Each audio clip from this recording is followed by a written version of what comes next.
Paco, muchas gracias por tu paciencia. Pues bueno, ya cuando quieras, bueno, Paco Mellén, para quienes no lo conozcáis, ha sido presidente de la Asociación Española de Estudios del Pacífico, de la que sigue siendo presidente de honor. Es uno de los fundadores, digamos, del pacifismo en España. Ha publicado pues más de 20 libros, ha participado en infinidad de congresos, infinidad de artículos, de ponencias. Es un gran experto, sobre todo en armamento. En armamento, el otro día un amigo también de la Asociación del Pacífico, aquí, que vive aquí en Filipinas, y que ha estado revisando temas de armamento, ¿no? En aquella época y en las islas, y me decía que sin duda Paco es el gran referente y el especialista que más sabe de este tema. También durante mucho tiempo yo creo que ha sido casi el único español que ha estado en las Islas Marquesas, lo cual también le lleva a atesorar conocimientos pues bueno sobre Barreto, sobre en fin, todas estas epopeyas que se lanzaban desde el virreinato del Perú. Bueno, pues Paco, cuando quieras, pues empiezas tu presentación y repito, pues muchas gracias por todas las molestias. Por favor, apagad los micrófonos para que no se meta ningún sonido indeseable. Adelante, Paco. Buenos días a todos y especialmente a mis amigos los polacos, los profesores Susana y su marido, que han acudido por primera vez a esta clase. Gracias, Paco. No, gracias, Susana. Entonces, no sé si veis ahí ya la pantalla. Pues Oye, todavía no. Todavía no. Vamos a ver. Adelante, Paco. Adelante, Paco. Tienes activado el comando de compartir. Y cuando le das tú a compartir pantalla a la derecha, tienes que darle otra vez a compartir.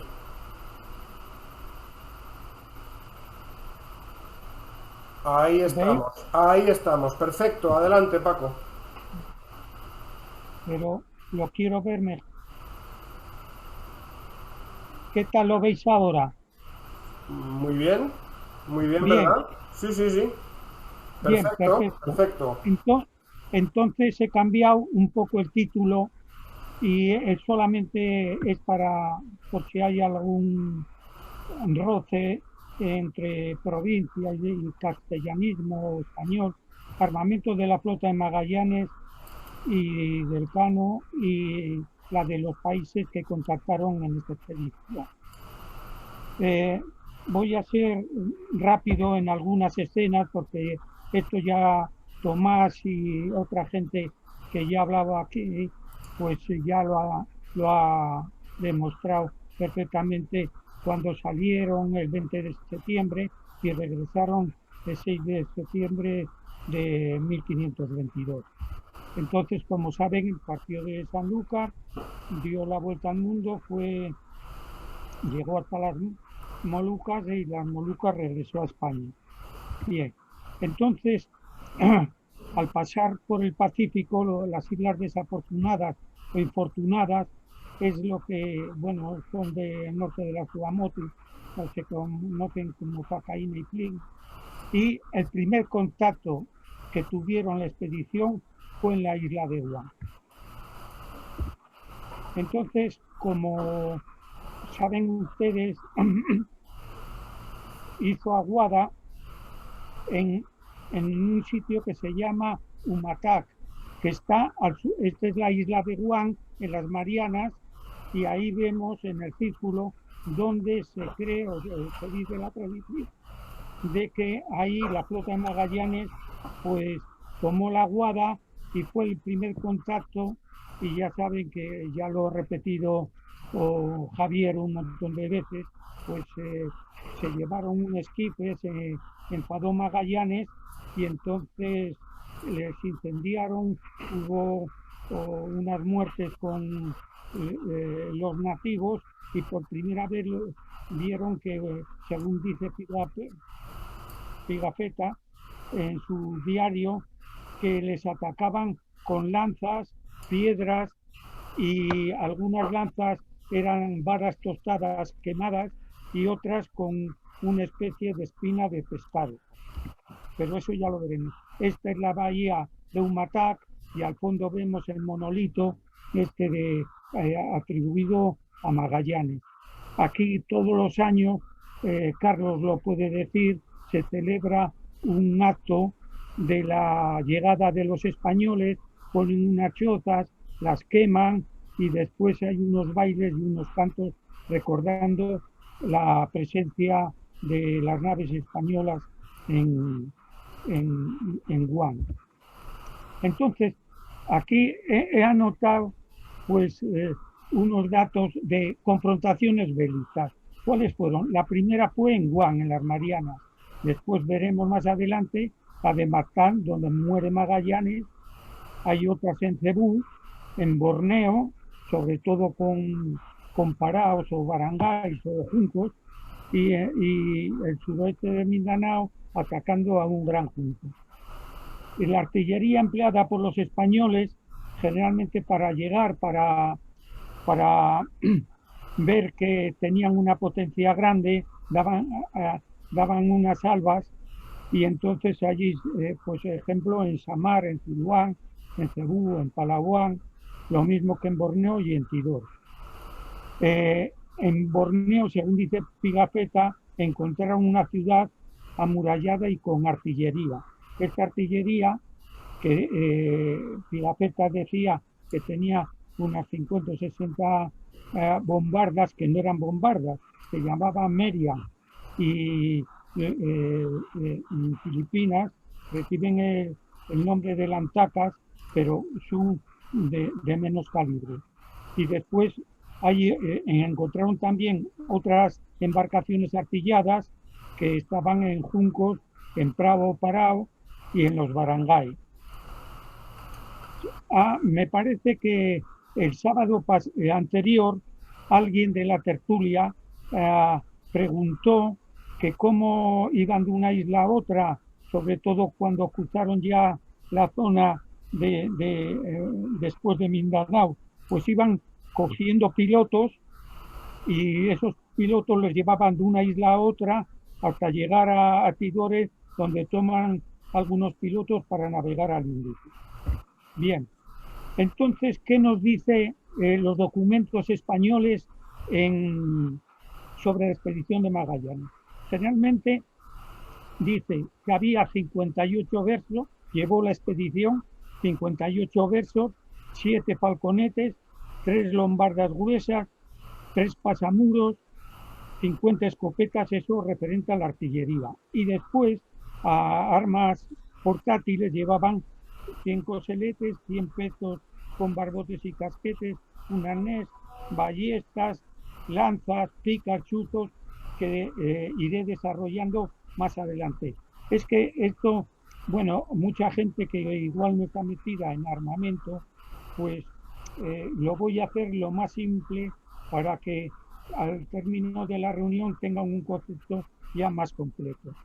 Entre el número de estos de lo que aparece aquí, hay otras relaciones, la de Fonseca o de otras fuentes que aparecen en el Archivo de Indias, que en vez de 58 versos pasa a 62, de 7 falconetes a 10, pero generalmente esta es la lista más apropiada.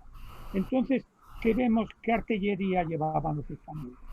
Pues llevaban, estas son las lombardas o bombardas, que esta bombarda se compone de 2 piezas, una la recámara o servidor y otra la caña o tomba.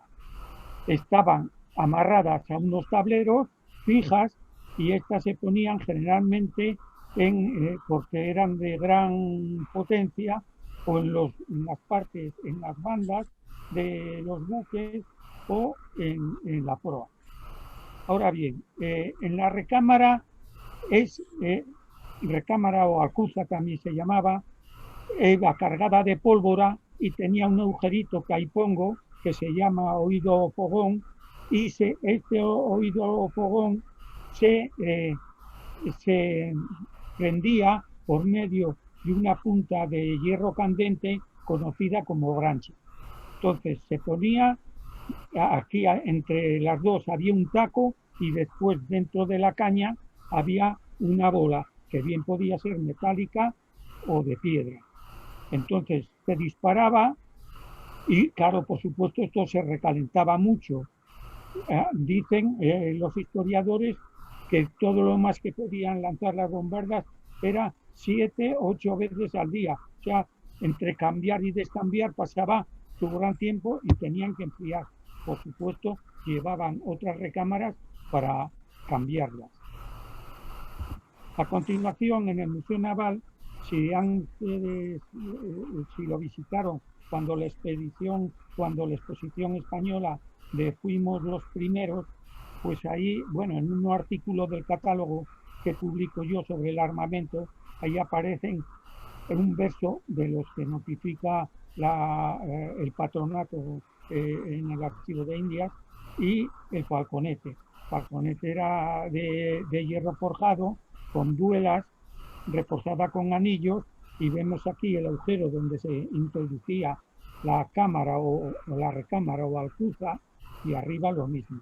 Entonces, al final lleva un saliente que se le denomina rabera, por el cual se dirigía. Los falconetes eran muy útiles, que estos eran similares a los que después veremos con las blancacas. Tenía una espiga en la cual se ponía sobre la borda o se cambiaba o se ponía en una barca o una lancha, mejor dicho, o un bote cuando iban a tierra para utilizarla en el caso de peligro. Bien, entonces aquí pues el falconete también se llama guardo de culebrina porque en este tiempo todavía era un pollón muy grande, un lío muy grande en la nomenclatura de la artillería. Había muchos nombres, hasta que ya a finales ya de este siglo, del 16, principio del 17, ya se cambia y se unifica ya con el cañón y se suprimen los demás nombres. Si alguno está interesado, yo le recomiendo que se meta en la página de Militari de Antonio de Sousa, que era el coronel amigo mío, era el director del museo de Celta. Entonces ahí tienen todas las explicaciones que ustedes quieran. Aquí, como ven, en el falconete, pues cómo está diseccionada la parte de la recámara, ahí estaba la pólvora, después hay un taco, hay una bola y se encendía por el oído fogón con la brancha y se disparaba. Se manejaba, ya digo yo, con la rabera. Perdón. Aquí lo vemos a un artillero, cómo está, y aquí los productos que tiene, la pólvora, el taco, la bola, aquí tiene una especie de cuña para que se sujete bien y no se mueva la alcuza o la recámara, y con ella disparaban. Como vemos aquí a la parte derecha, en el museo, bueno, esto es una foto antigua del Museo del Ejército cuando estaba en Madrid, ahora está en Toledo, como saben todos ustedes, las diferentes tipos de piezas artilleras. Había versos, falconetes, culebrinas, medias culebrinas, cuartos de culebrinas, que era el falconete, sacres, pasamuros. Había un nombre, y claro, esto se fue unificando todo para terminar con el cañón, que ya dependía de los calibres que ya se ponían. ¿Qué llevaba la expedición? ¿Qué ejército? Pues llevaba la infantería. Había piqueros, había arcabuceros o mosqueteros, que en el archivo de India vienen conocidos, bueno, los arcabuces y mosquetes los enumera como escopetas, y después los ballesteros. ¿Qué llevaban? Pues llevaban Los piqueros, por supuesto, lo identificaban por la pica, una rodela, una coraza y con un casco. Los arcabuceros también llevaban o el peto de la armadura, o llevaban una brigantina o un peto de cuero reforzado. Y, por supuesto, llevaban el arcabuz, que era un arma ya pesada, y después el mosquetero, que también llevaba con una horquilla, y ven ahí que lleva el talabarte, que es una cinta que le va del hombro a la parte de la cadera, y llevan unos recipientes que generalmente fueron de madera para que no, si se caía la pólvora, no explotara, donde iban las pólvoras. Esto era el número de 12 y se conocen también con el nombre de los 12 apóstoles. Aquí vemos el ballestero, que es iba con una brigantina y algún peto y con el casco respectivo, que ahora lo veremos más adelante. Nos hablan que llevaban coseletes.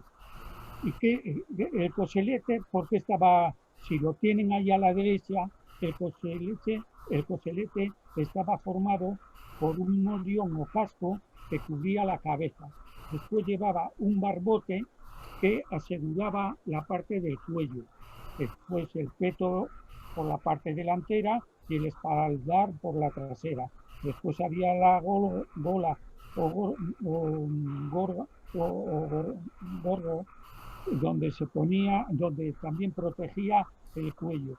Después estaba el brazal, que era la parte inferior del peto, y después utilizaba unas escarcelas también en forma de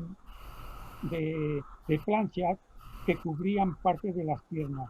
Y algunas veces llevaban manopla, un mantelete para protección de las manos, que esta generalmente no las utilizaron en Filipinas por el mucho calor, el ambiente que había y todo eso. ¿Qué espadas llevaban? La espada todavía, como vemos en la figura de la parte izquierda, lleva una espada con una riaz en cruz, que eran las que se usaron en la toma de Granada, por ejemplo, eran retos. Sin embargo, ya más modernas, ya empezaron a utilizar las espadas de lazo, que vemos ahí cómo llevaba este guerrero que está enfrente con la rodela, y esto protegía el puño y los dedos. Esto se fue, como saben, espada perfeccionándose, después fue a la de taza, a la de doble taza, etc. Después, el arcabucero, pues el arcabucero, ya digo, es un arcabuz, un arma de mecha de avancarga que se cargaba por la zona del cañón y con pólvora, y a su vez tenía una mecha que al darle al gatillo, pues conectaba con la pólvora y disparaba la bala, que era de hierro generalmente, o de plomo, y con el cual disparaba. El problema de la pólvora, pues ya se fue refinando, porque hasta a finales del siglo XVI ya parecía que era lo mismo, era de 70, después un tanto por ciento de carbón y otro tanto por ciento de salitre. Los ballesteros. Los ballesteros, o sea, un arma muy eficaz y muy peligrosa, porque la fuerza que llevaba, seguro si le daban en el cuerpo a una persona, o lo dejaban inválido, lo dejaban muerto. Eso seguro. Algunas llevaban un cranecrín o cremallera, que tenían que llevar la cinta para tensarla a la parte más extrema, donde había una nuez o un tope, y con ellas disparaban a estas flechas. Aquí vemos cómo llevaba los ballesteros sus saetas o virotes, que así se denominan.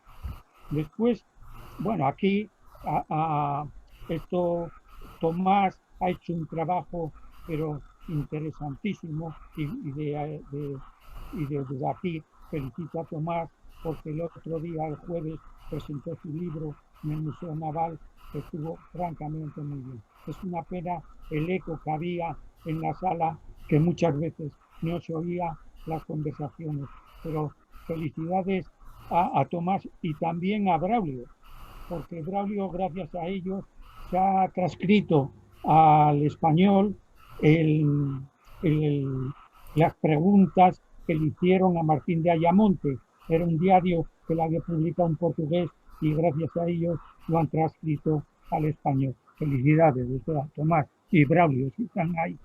A continuación, como sabemos, de Guam, la primera isla que tocó en las Filipinas, que denominaron San Lázaro, fue la isla de Samar. Ahí solamente iban a actividad con Espinosa y llevaban Juan López de Carvalho. Como vemos aquí, ven ustedes que de Samar pasa a otra isla hasta llegar a Cebú, y de Cebú pasa a Mindanao, a Mactán, perdón, donde ahí muere Magallanes, incendian la Concepción y después siguen a Mindanao, y de Mindanao pasan a Cagayán de Colón, después pasan a Palawan y de Palawan pasan a Borneo, pero eso ya lo veremos más adelante. Bien. Entonces, ¿qué encontramos? ¿Qué estrategia tenían los filipinos para luchar contra los españoles? Pues sabemos que por los datos que da Pigafetta y Martín de Ayamonte y las décadas de Herrera, ahí dice que Magallanes quiso atacar por la noche al rey de Mactán, pero le dijeron que no, que le habían cavado en la orilla del mar agujeros para que ellos se cayeran, y en los agujeros que tenemos es lo que se llama abrojo. No sé si lo conocen ustedes. El abrojo ya desde tiempo romano ya se usaban como estrategias de armas de guerra. Estaba el abrojo romano que vemos ahí, un abrojo que se utilizó en la guerra de Vietnam, son metálicos. Los filipinos utilizaban unas puntas de bambú que colocaban para que los enemigos que entraran al poblado o a donde estuvieran ellos refugiados, pues que no pudieran pisar, que se tuvieran heridas, y con ellos estaban avisados para matarlos, ¿no? Entonces, en Martín de Ayamonte dice que vieron cayeron en pozos, en algunos pozos que ellos habían encontrado. Aquí pongo una de viñetas, pero creo que están muy bien representadas de lo que le pasó al equipo, a los 50 o 60 hombres que desembarcaron con Magallanes. Entonces vemos que en la primera viñeta van en formación casi de tercio de Flandes, ¿no? Con esto, pero a medida que se iban acercando a la playa, según Pigafetta, había unos 4.500 o 5.000 divididos en dos flancos de 1.500 cada personas filipinos cada uno y otro central. Entonces, claro, empezaron a disparar. Ahí en las notas que da Pigafetta, que se les acabó la pólvora y se les acabó hasta los virotes o saetas a los ballesteros, y cada vez, claro, por cada disparo, entre cargarlo o no cargarlo, los filipinos se dicen que los arqueros podían lanzar 10 flechas o 12 flechas. O sea, pues fíjese, 4.500 personas o por lo menos 3.000 lanzando flechas. Era horroroso. Entonces, hay aquí en la leyenda se dice que una lanza o una flecha hirió a Magallanes en la pierna, un nativo fue con una lanza a marcarlo y con la misma lanza lo mató Magallanes, intentó sacar la espada, no pudo, le habían quitado también el yelmo de una pedrada o de una lanza, y después vemos pues que en uno de esos lances pues al darle a Magallanes cayó al suelo y entonces vinieron y lo mataron. Entonces aquí vemos al final cuando ya Magallanes había solicitado a sus compañeros que por favor se retiraran a las barcas y claro, vemos ahí a lo lejos, está muy bien pintado, las dos naves que precisamente tiraron con las bombardas, claro, pero sin efecto ninguno. Es más, fueron perjudiciales para los españoles porque una de estas bombardas, en un disparo, dio a una lancha de un bote filipino que iba a socorrer a los españoles. Entonces, ¿qué dice la leyenda de Magallanes? ¿Qué armas me dio? Pues ya saben que se atribuye al jefe de la isla de Mactán, Lapu-Lapu, que entonces ahí Pigafetta no habla del campilán, habla de un terciado. El terciado era una espada grande, ancha en la punta y se supone que fuera el campilán. Unos dicen primero que fue la lanza que hirió, después con el campilán, y otros dicen que ya para rematarlo le dieron con un bastón, con una mano de madera, un bastón como aquí, que se denomina balialó, que son los morteros para moler el arroz. Entonces, sobre Magallanes, hasta 1843, nadie le hizo ni siquiera un monumento. Gracias a un padre agustino, el padre Benito Pérez, puso esta placa que afortunadamente todavía se conserva en el Museo de los Padres Agustinos de Valladolid, y aquí ya en 1866 es cuando el gobierno español toma constancia de esta gran hazaña y levanta este monumento. Bien. ¿Qué armamento filipino cuando llegaron los españoles? Pues claro, no era el mismo que el micronesio. El micronesio, los españoles salían prácticamente de la Edad Media a la Edad Moderna y tenían espadas, tenían armas de fuego. Sin embargo, los micronesios, los de la isla de Guam, estaban todavía en el Neolítico. No conocían el hierro, solamente utilizaban pues varas o piedras o esto. Es más, Pigafetta dice en uno de sus relatos que se les disparaba con ballesta, se les penetraba en el cuerpo y ellos mismos sacaban la ballesta de su cuerpo, la miraban y al instante quedaban muertos. O sea, no sabían ni de dónde les venía. Bueno, yo he clasificado en esto, bueno, pienso hacer un libro ya más completo porque tengo mucha documentación sobre el armamento filipino. Entonces ahí vemos pues que había hachas, había machetes, el bolo, el campilán, el cris y tal. Otras de tipo de lanza, pues la lanza se denomina pues budial, bancao, chivat, candos, etcétera. Proyectiles de tipo arco y flecha que se pana, la cerbatana, que utilizaba unos dardos generalmente envenenados, después el bastón, como hemos visto, y después uno de defensa estaba el calazad, un escudo rectangular, y el también redondo, que todavía se siguen utilizando en la isla de Mindanao. Y como armas de fuego, algunos utilizaban ya unas pequeñas piezas de artillería denominadas tantaca, que veremos más adelante. ¿Por qué los filipinos utilizaban armas blancas, armas de hierro? Pues muy sencillo, utilizaban armas de hierro porque seguían haciendo, o sea, por influencia de los musulmanes, que sobre todo a partir del siglo XIII, pues la influencia musulmana hizo que estas fraguas de hierro, pues el material se metía al fuego y con unos fuelles se iba avivando el fuego hasta fundir el material y después hacían las piezas respectivas.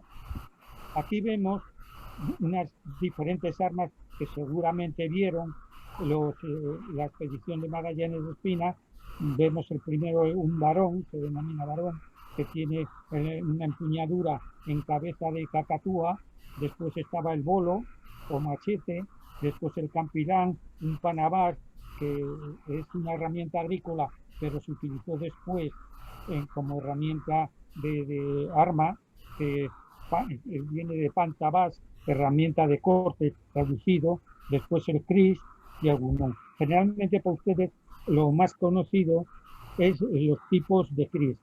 Hay tres tipos generalmente, o sea, el tipo de cris de hoja recta, el de medio recta, medio ondulada y después ondulada. ¿Qué se refiere a ondulada? Pues la mitología dice que representa la naga, que es una serpiente. Cuando la serpiente estaba viva, en movimiento, es el ondulado.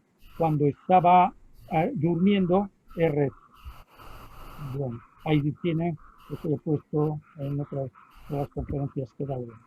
Entonces, el capilán en sí es el arma que se supone fue el que le dieron ya el último golpe y que mató a Magallanes. Ahí, como los que están en Filipinas, conocen perfectamente estas dos estatuas. Uno es de Sultán Kudarat en Manila y los otros la empuñadura tiene forma de boca de cocodrilo abierta, que para algunos también dicen que puede ser la cola de una golondrina. Bien. ¿Qué lanzas? Las lanzas estaban muy bien forjadas, había de muchos tipos, eran de hierro y después estaban sujetas a una caña, a un palo, a un asta de madera, con una virola de metal, bien de latón o bien también metálica. Generalmente, pues unas son de tipo lanceoladas, otras son de tipo de hoja de olivo, etc.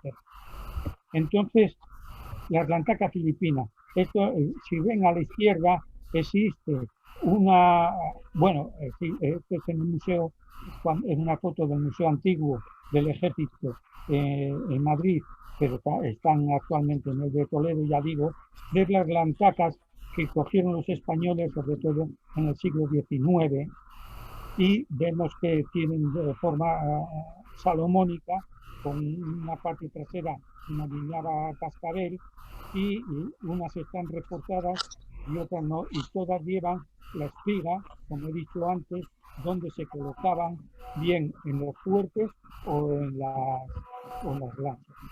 ¿Qué defensa tenían los filipinos? Pues se habla que eran escudos de madera de una sola pieza, unos eran más o menos rectangulares con diferentes formas, los rectangulares estos se denominan palasar, los redondos se denominan tamir. Aquí los vemos, estos hay en varios museos españoles, hay sobre todo si tienen ocasión de visitar Valladolid, les recomiendo que vayan al Museo Oriental de los Padres Agustinos, que tienen una colección soberbia de armamento, aparte del Museo Naval y del Museo del Ejército, entre otros. También tenían una armadura, bueno, una armadura o tipos de armadura. Esta es una armadura que se ve, son de planchas de cuerno de carabao con aros tejidos de metal, bien eran de hierro o bien eran de bronce. Llevaban unos broches de contacto y a su vez también utilizaron algunos unos cascos también con cuerno de carabao.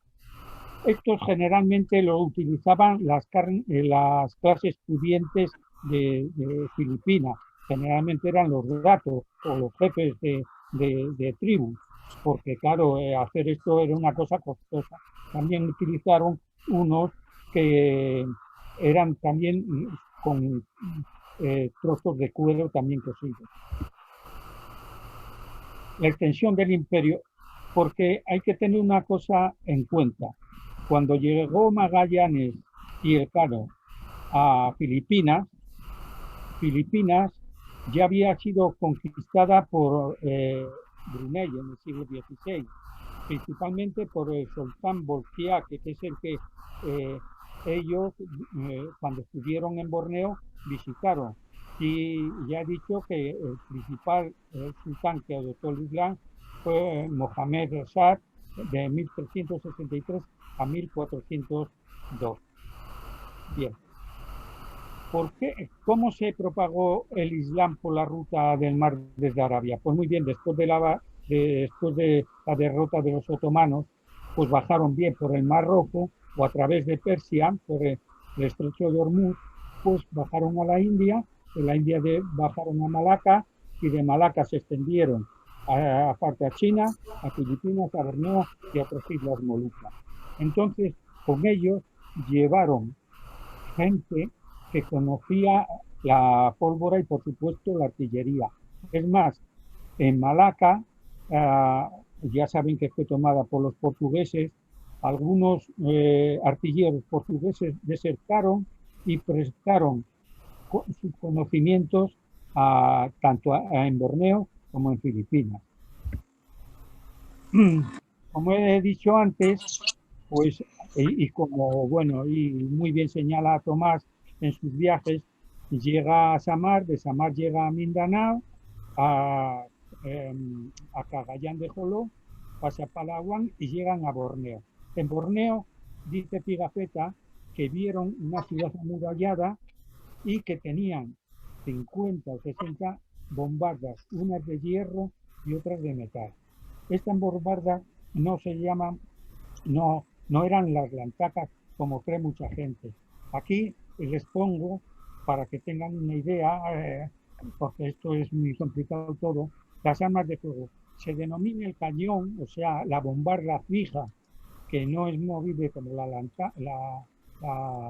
el bedil o la lantaca, el media.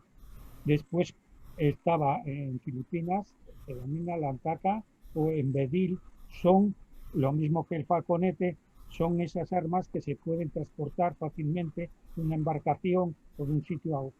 Después también utilizaron arcabuces muy rústicos, que me parece que aparecen algunas de las películas, y después aparece una serie de armas con filo, armas metálicas, que bueno, que las he enumerado para que tengan un concepto pues de que vieron a una población que tenía armas blancas de metal y también algunas armas de fuego.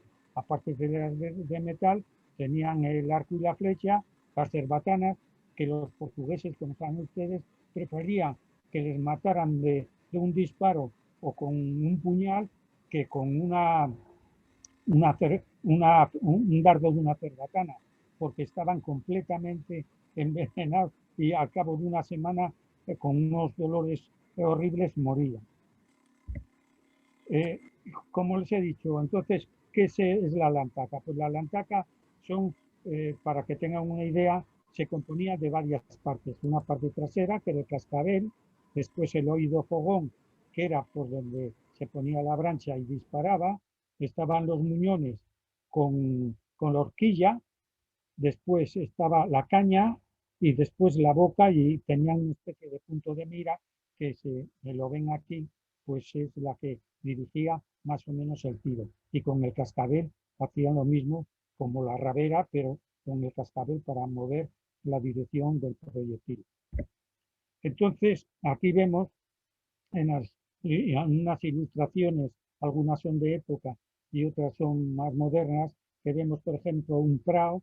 En la proa lleva aquí ya dos cañones que para mí son lantacas, y después aquí en el prao vemos aquí las lantacas, ya se ve apoyadas sobre unos postes donde podían girar fácilmente.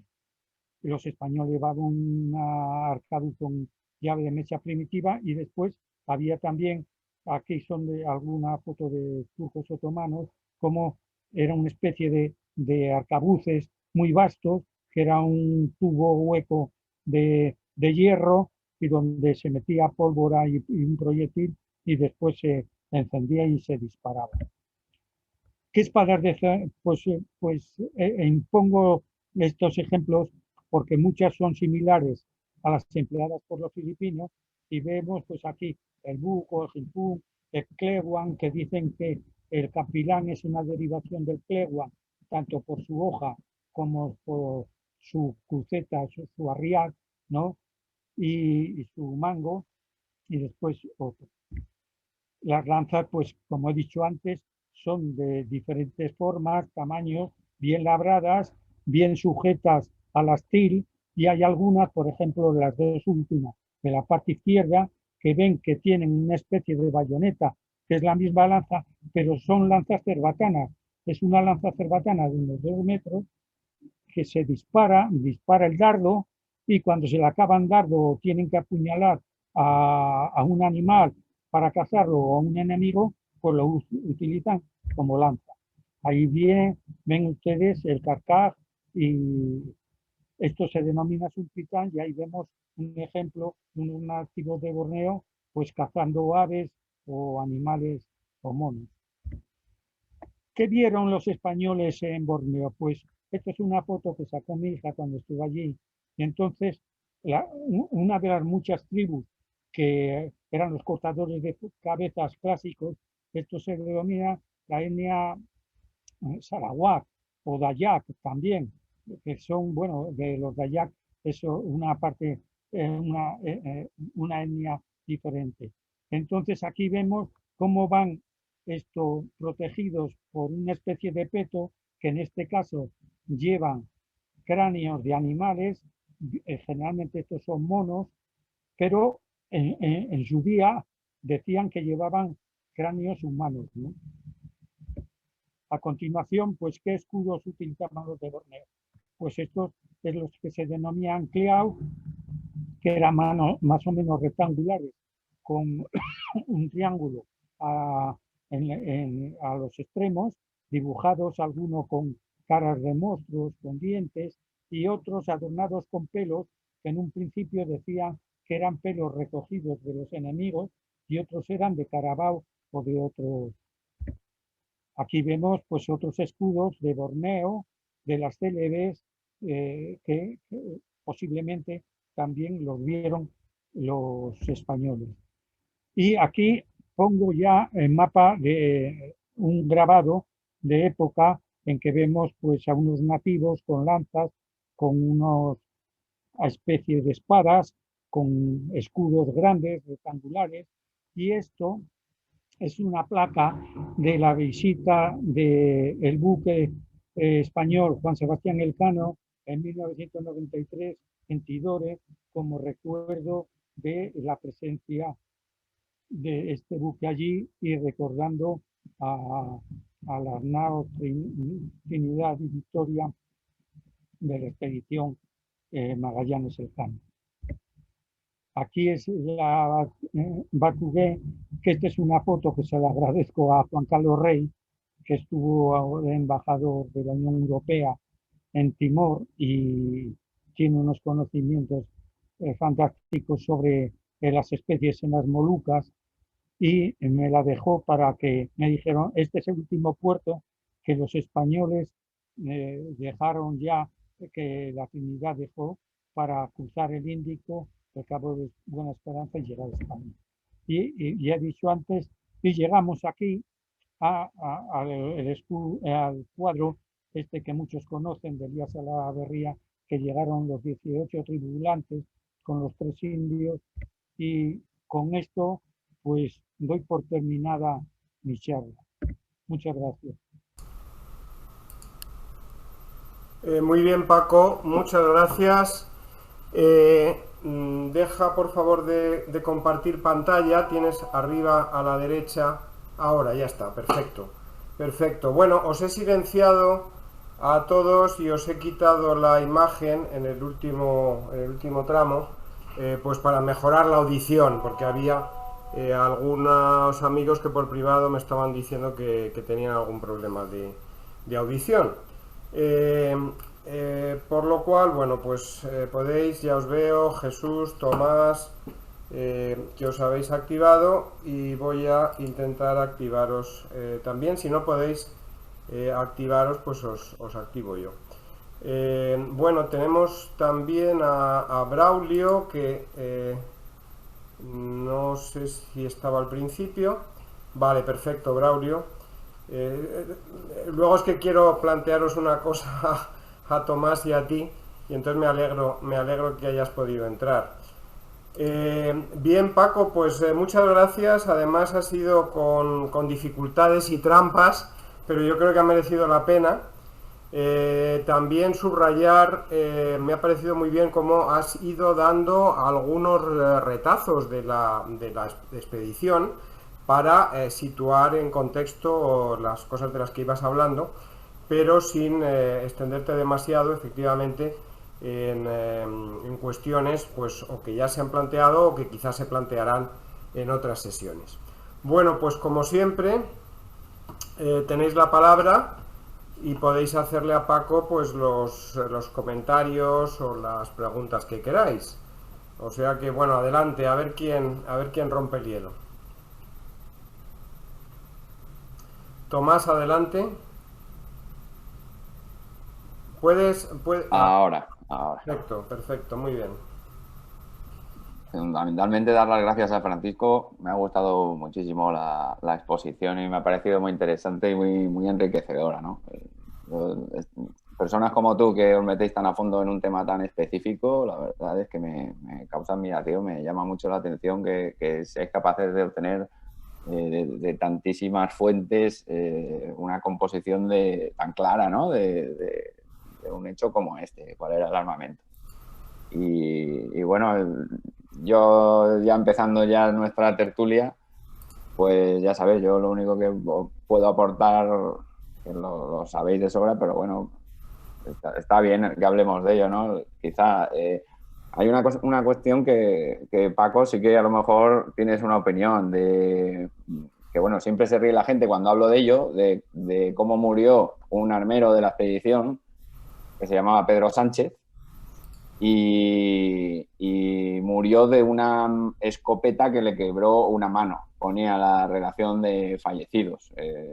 Por lo visto, cuando estaban librando un combate ya por ahí, por cerca ya de las Molucas, con alguna, parece, yo creo que quizá fuera con una embarcación que venía de China. Y bueno, eso sería preguntarte tu opinión sobre ella, ¿no? Y luego de temas así relacionados con la expedición, pues me ha venido a la cabeza cuando la crónica de Fernando de Oliveira, en el momento de tener que marchar de Cebú, aquellos indígenas que tenían retenidos a Juan Serrano, pidieron que les dieran unas bombardas como rescate, les dieron unos versos que ahí has enseñado muy bien, y lo que pasa es que decían que eran pequeños, ¿no? Que no les valían, que les dieran también unos paños. Y bueno, yo que sé, cosas así relacionadas de esto, también quizá mucho más datos de los que poder sacar cosas habría en la siguiente expedición, en la de Loaiza, ¿no?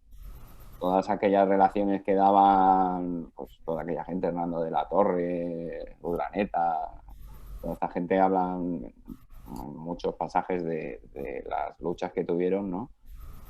Y no recuerdo yo ahora mismo cuál era la fuente, no me acuerdo si era de Urdaneta o de las declaraciones que se les tomó ahí a los pocos que regresaron, pero también me conmovió mucho ver que precisamente un lombardero de los que habían sobrevivido en la nao Victoria con el cano, Roldán de Argote, que había embarcado en esta expedición de Loaiza, recibió en una de estas luchas un tiro en la cara y claro, quedó, no pone que muriera del tiro, pone que quedó herido, pero sí que lo recibió.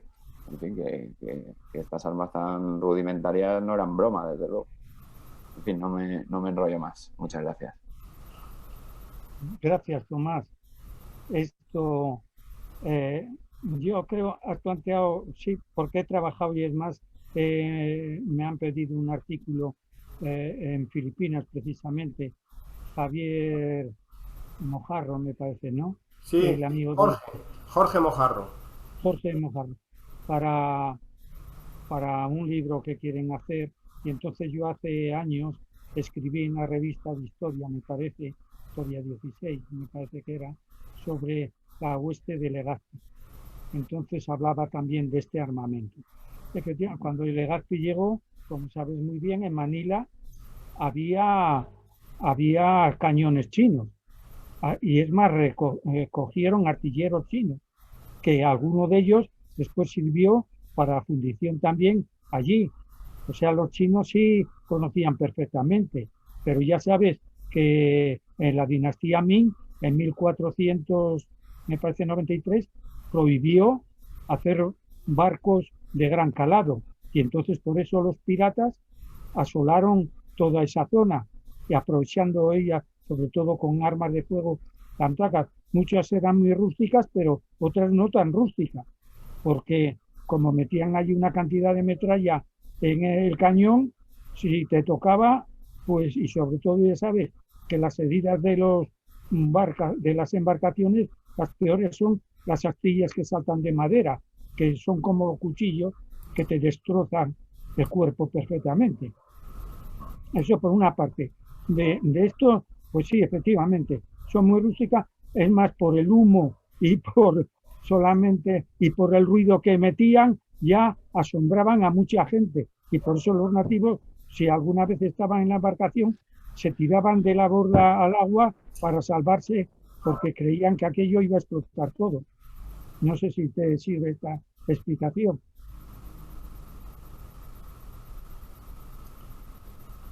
Muy bien, podéis ya, si lo queréis, activar vuestro vídeo o bien el micrófono.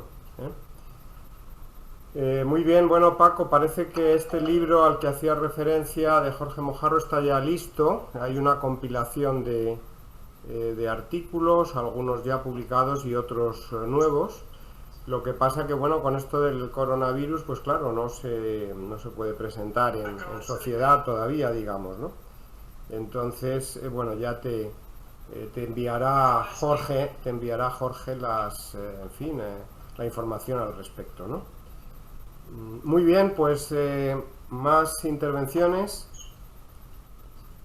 Buenos días a todos. Gracias por la magnífica exposición. A raíz quiero saludar a Ramón Vilaró, que hace tiempo que no nos vemos y que ahora lo veo por la pantalla. Mi saludo, Ramón. Hola, ¿qué tal? A raíz de la exposición, a tenor del armamento del que disponía, Magallanes pecó de confiado, pensando que él solo podía luchar contra sus oponentes, ¿o es que los demás miembros de la expedición le dejaron un poco a raíz de los enfrentamientos que habían existido antes durante el viaje? Bueno, eso yo creo que, como sabe Tomás, eso está bien escrito y definido en los documentos que existen en el archivo del MINA. Por una parte, como has dicho muy bien, efectivamente fue arrogante, porque yo creo, no sé si fue en la siguiente isla de Samar, no sé, ahora no me acuerdo el nombre, presumió ante el reyezuelo, ante el jefe, y hizo vestir a un soldado de la tripulación, lo puso con una coraza entera para demostrarle al jefe de qué armaduras llevaba. Y entonces indicó a 3 soldados que había allí que le atacaran con las espadas y puñales a la armadura para que vieran que no hacía nada. Eso por una parte. Y por otra, también cuando entraba, tanto en Cebú como en otras islas, disparaban unas salvas para, con ese trueno tan enorme que hacían los cañones, para inducir a las personas, decir, hoy estos vienen con una fuerza enorme, ¿no? Pero, claro, hay otra versión, que como saben muy bien, tanto el jefe de Cebú como otros de la tripulación le dijeron a Magallanes que no fuera a atacar a Mactán. Y en cambio él, viéndose que decía, no, yo con mis pequeños coseletes, corazas y armas de fuego, yo a estos los liquido. Claro, bajar 60 hombres contra 4.000 que eran, por mucho que esto, claro, se dio cuenta y por eso solicitó la retirada, porque dice Pigafetta que no disparaban porque cada vez ya no tenía ni pólvora contra los enemigos, que se retirasen. Y fue eso lo que pasó. Un poco también de imprudencia, en este caso por parte de Magallanes, que le costó la vida. Muy bien. Muy bien, bueno, sabéis que hay una opción de levantar la mano para poder hacer preguntas, ¿no? Si no, pues levantáis así la mano, pero es más fácil para mí dar palabra por la mano electrónica, digamos, porque me aparece aquí quien ha levantado la mano. Bueno, adelante. Bueno, ahí, si no intervengo yo, también hay en lo de Magallanes también la cuestión de las mareas, ¿no? O sea, no debieron calcular bien porque quedaron en una zona con el agua pues como a mitad de cuerpo, ¿no? Y atascados, ¿no? Ni podían entrar los barcos ni podían salir ellos, ¿no? O sea, fue desde el punto de vista militar, supongo que todo lo que no se debe hacer en cualquier acción militar, ¿no? Y aparte que, bueno, hay algunos amigos filipinos que no han podido entrar, como Albert Montilla y Chari Ortigas,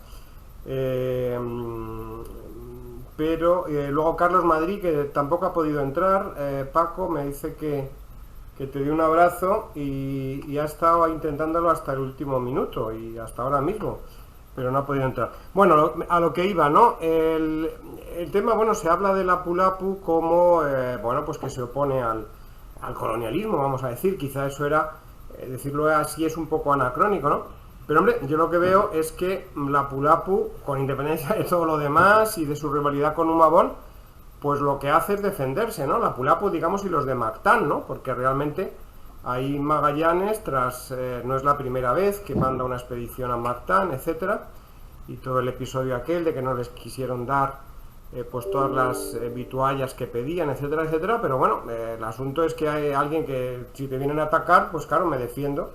Y yo creo que eso no sé si se ha puesto tanto en valor, quizá, a lo mejor pensando en otras cuestiones, pero me parece algo absolutamente de cajón, ¿no? Es decir, alguien viene a invadirte y contraatacas y además estás en tu terreno y ganas la operación, ¿no? Creo que para mí, no sé, eso a lo mejor es un poco ingenuo la interpretación, pero para mí es lo más significativo, ¿no? Lo que mejor explica cómo los de Mactán se defendieron, porque estaba claro que venían a por ellos, ¿no?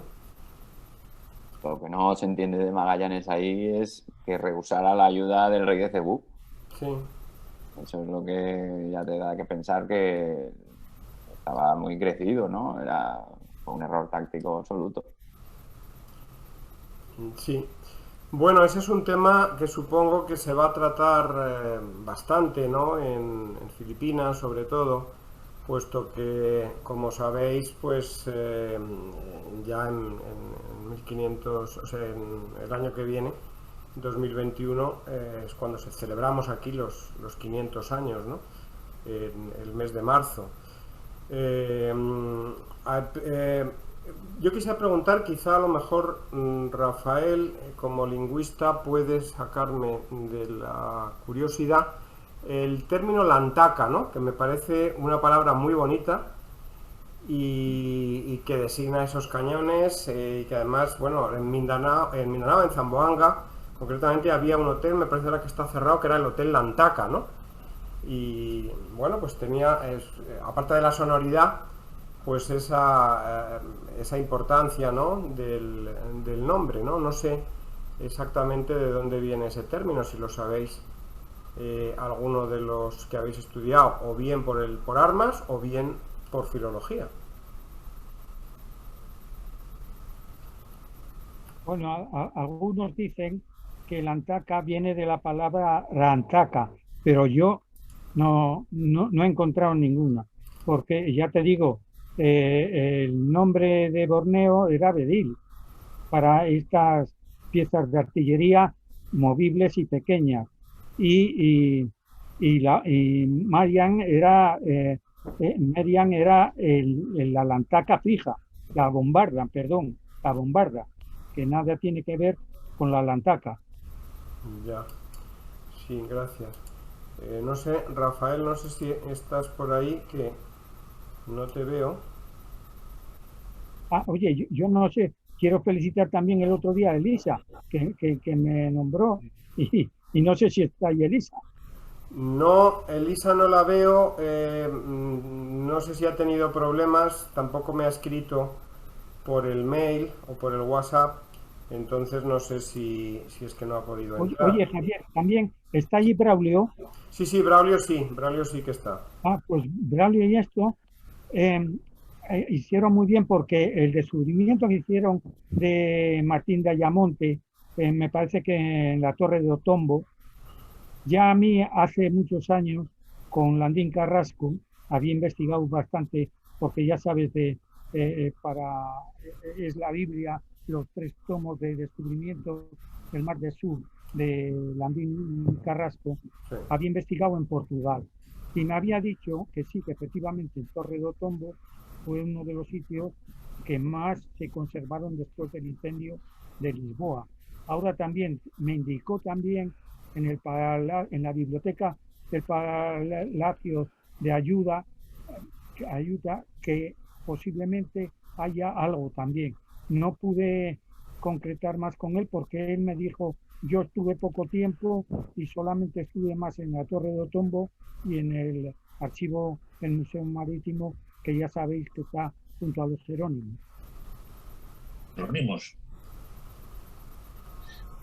Sí, Braulio. Hola, hola, no sé si se me oye. Sí, Sí, perfecto. sí, Bueno, en primer lugar, felicitarte por esta magnífica exposición que la verdad es que ha enriquecido mi visión del viaje porque una cosa es leer el relato de las distintas fuentes y otra con ese nivel de detalle, pues apreciar qué tipo de armamento se utilizaba. Lo que apuntas del descubrimiento, que en realidad es mérito de Tomás, pero nos apuntas una nueva pista para seguir indagando, que Tomás yo creo que se le está haciendo la boca agua, le veo la cara ahí de que se le está despertando el interés. Y será cuestión de verlo porque allí hay muchos tesoros todavía por descubrir. claro. Estoy convencido de ello. Mira, tengo una pregunta para ti sobre la estancia en Borneo. Me llama la atención, me ha llamado la atención la panoplia de armamento que tenían los filipinos, que generalmente se representa pictóricamente a los filipinos como si fueran indios caribes totalmente desnudos, apenas armados de alguna lanza y de flecha. Y veo que no, que tenían un armamento bastante respetable. Pero lo que te iba a preguntar era sobre Borneo. En Borneo tienen un enfrentamiento naval con una flota. Hay un episodio que no se sabe si es una confusión o una encerrona. En Borneo ya solo son 2 barcos, la Victoria y la Trinidad. Sí. Y dice que son atacados por decenas, si no centenares de barcos, y salen indemnes y parece que con bastante facilidad. Y te quería preguntar hasta qué punto era superior la tecnología naval y de artillería de los castellanos o de los españoles, hasta el punto de poder sobreponerse a un ataque de ese tipo. Pues efectivamente, como has dicho muy bien, en una de esas islas se ven rodeados por juncos, praos o barangay que le rodean, y entonces, temiendo algo, empezaron a disparar esto, y entonces fue cuando se dispersaron. Y no sé si cogieron después a un junco o 2, y de ellos, efectivamente, me parece que, si mal no recuerdo, recogieron unos armamentos, era además de tipo de artillería, que era, como hemos visto, esos tubos de fuego o tipo arcabuces muy pobres, que después regalaron, si mal no recuerdo, en Tidore o en Ternate, que por algunas cosas le dieron a alguien por comida o por arroz o por búfalos o no sé qué, que carne que para subir a esto. Pero te quiero decir yo, sí, ellos usaban esto, y lo único que tendrían los bedil o las lantacas estas pequeñas que utilizaban, y siguieron utilizando pues prácticamente hasta el siglo XIX, porque fíjate las lantacas que recogieron los españoles en la cota de Malagandi, pues esas todavía, y eran de bronce, muy bien fundidas, magníficamente estructuradas. Las antiguas, algunas en cambio, fíjate, porque los artilleros hacían estos tipos de cañones que no eran la taca, llámale un artefacto de fuego, con bambú. El bambú era reforzado con bejuco y resulta que también metían pólvora y también con una brancha con fuego y resistía. O sea, te quiero decir yo que inventaron también ese arma o ese proyecto de armamento de fuego. O sea, utilizaron. Ten en cuenta que, como sabes tú muy bien, y Tomás, en esa zona, al retirarse prácticamente los chinos, entonces los sultanatos o barangays, también se denomina algunos sitios de allí, pues era para, ¿qué te voy a decir yo? Tenían su propia fuerza y y pirateaban todo lo posible. Cogían a los juncos de otras provincias o de otras islas. Era un continuo pirateo total, ¿no? No sé si te sirve esta respuesta. Muy bien, pues ahora me ha pedido la palabra por el chat Juan Carlos y luego después Cookie también. Juan Carlos, adelante. Hola, ¿me oís? Sí, perfectamente. Sí. Muy bien. Bueno, Paco, muchas gracias y enhorabuena por esta exposición. Yo creo que si hay alguien en el mundo que sabe de este tipo de armas, eres tú eres la referencia. Gracias. Paco, yo te quería preguntar de los pedreros. Mira, yo estoy echando un vistazo ahora a las expediciones de López de Sequeira y Alburquerque, ¿no?, con la toma de Malaca, y habla de los pedreros manejados por artilleros alemanes y que los utilizaban sobre todo para destruir las jarcias, las velas de los barcos a los que atacaban o que se defendían. ¿Qué me puedes contar de esto, por favor? Bueno, yo ya te digo, aunque he escrito un libro para otro amigo, Juan, ya ni me acuerdo, se titula La colección de armas filipinas, armas blancas filipinas, pues ahora ya te digo, tengo mucho más para hacer uno ya con más peso, ¿no? Te puedo decir yo, los pedreros generalmente pues eran o de tipo falconete o tipo lantar. En ese tiempo más no había. Yo creo, por lo menos en la zona asiática. En la zona asiática, aunque posiblemente este cañón que le llamaban el trueno, que dice que cuando se disparaba en Borneo temblaba todo el país, pues no sé qué dimensión de boca tenía, ¿verdad? Pero debía ser enorme y solamente con el ruido ya la gente temblaba. En Borneo sí tenían conocimientos de la artillería, porque ya te digo, muchos artilleros, bien que habían desertado de la flota de Albuquerque o en Malaca, fueron para esas islas y prestaron ayuda. Ellos sabían cómo fundir este armamento.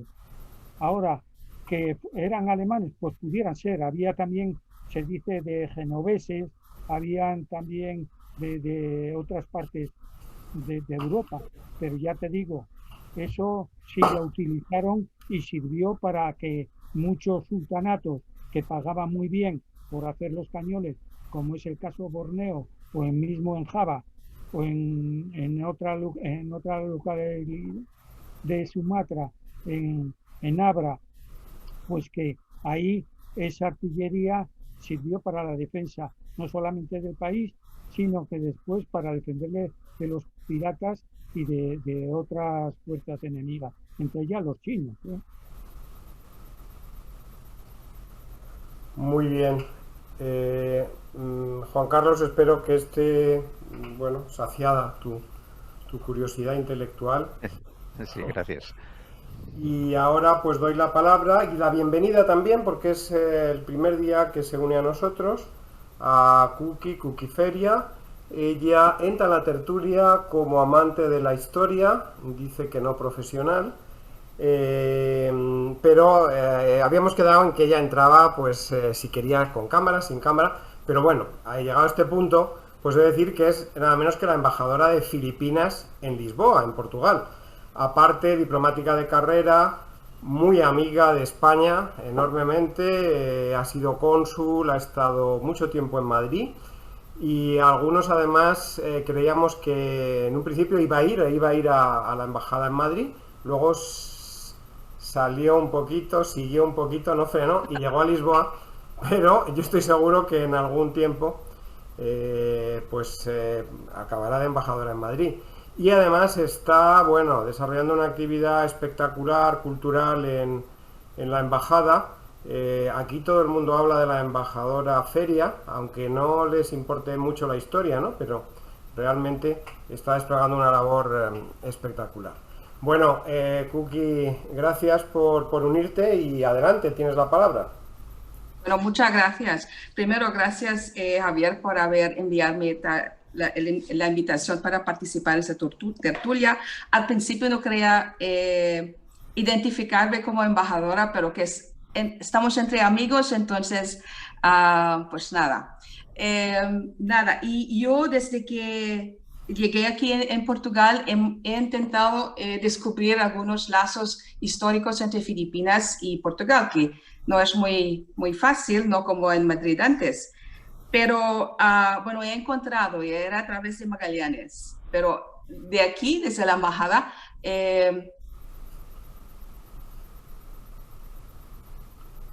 a ver, parece que perdemos el sonido. No oigo. No, es que se ha congelado el sonido de la imagen. Vaya.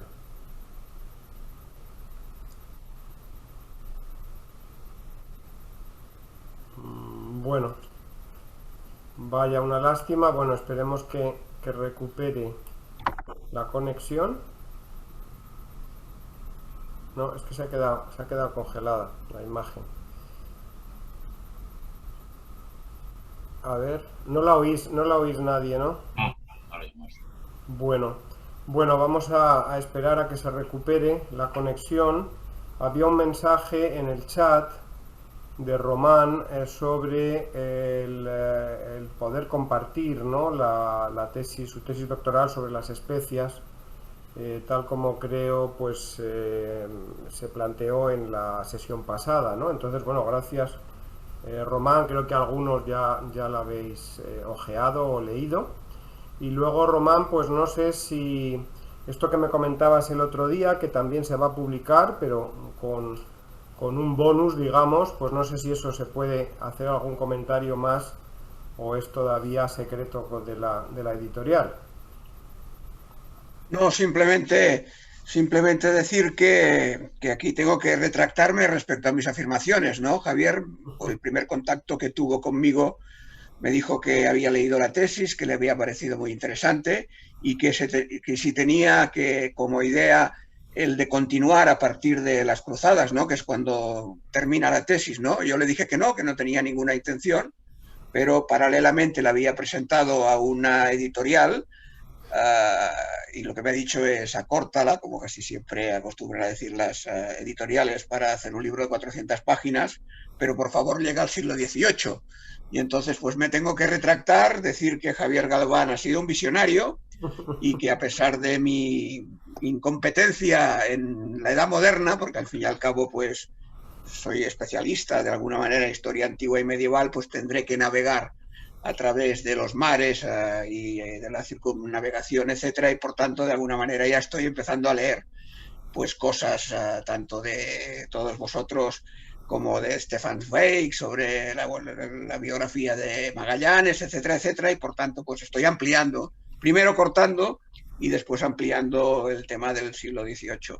Hasta el siglo XVIII, que es cuando realmente las especies dejan de tener interés, porque gracias a la globalización fruto de la circunnavegación y de la colonización, pues se pueden plantar en diferentes lugares, en diferentes colonias, en Zanzíbar, en Mauricio, Seychelles, Pierre-le-Poivre, etcétera, y entonces dejan de tener el interés que habían tenido en la historia de la humanidad. Por tanto, creo sinceramente que no puedo aportar prácticamente nada a esta parte, pero sí que la tendré que más o menos relatar, pues para acabar precisamente en el siglo XVIII, que es lo que me ha pedido la editorial, que en este caso pues no desvelar el nombre, porque yo creo que sí que entra dentro de los acuerdos y de los secretos hasta la fecha de publicación, que me han dicho más o menos que podría ser en el mes de mayo o junio del 2021, si el COVID no lo impide.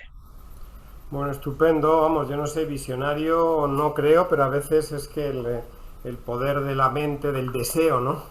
Pues hace milagros, ¿no? La verdad que es una buenísima noticia y efectivamente, ¿no? Pues siempre, ya te decía, ¿no? Que siempre es muy duro el cortar, ¿no? Lo que hemos escrito para otro formato, pero bueno, pues es lógico, o sea que mucho ánimo y impacientes, ¿no? De ver tu tesis publicada. Vamos a ver, Cookie está intentando volver a conectarse y sí ha salido, pero me está en espera. Vamos a ver, no me llega la petición. Bueno, Juan Carlos Rey ha tenido que salir. Sí, Cookie vuelve a pedir entrada, ahí está. Y me dice, bueno, que os recuerde, efectivamente, lo veremos luego, que la próxima sesión será él el ponente y sobre el legado de España en Molucas. Luego volveremos sobre ello. Creo, vamos a ver, que Cookie ya ha podido entrar, espero. Sí, aquí la tenemos, Cookie. Pues vale. Adelante. No, gracias, Javier. Era solamente para preguntar a Paco Mellán. Siempre me han preguntado muchos filipinos y portugueses también, ¿qué pasó con los restos mortales de Magallanes? ¿Por qué lo han dejado bueno, en la playa, en Mactán? ¿Por qué no han recogido el cuerpo y tal? ¿Cuáles son las circunstancias que ocurrió allí? ¿Por qué no la han recogido?